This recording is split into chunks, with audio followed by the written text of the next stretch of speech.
ঢাকা সহ দেশের ১৬ জেলায় দুপুরের মধ্যে ৬০ কিলোমিটার বেগে ঝড়ো হাওয়া বয়ে যেতে পারে বলে জানিয়েছে আবহাওয়া অফিস।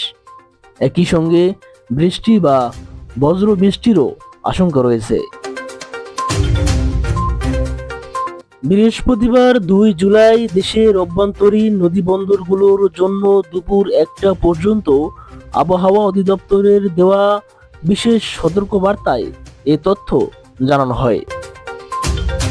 এতে বলা হয়েছে, রংপুর, রাজশাহী, পাবনা, বগুড়া, টাঙ্গাইল, ময়মনসিংহ, ঢাকা, ফরিদপুর, মাদারীপুর, বরিশাল, পটুয়াখালী, নোয়াখালী, কুমিল্লা, চট্টগ্রাম, কক্সবাজার এবং সিলেট অঞ্চলের উপর দিয়ে দক্ষিণ বা দক্ষিণ পূর্ব দিক থেকে ঘন্টায় ৪৫ থেকে ৬০ কিলোমিটার বেগে অস্থায়ীভাবে ধমকা বা ঝড়ো হাওয়া বয়ে যেতে পারে।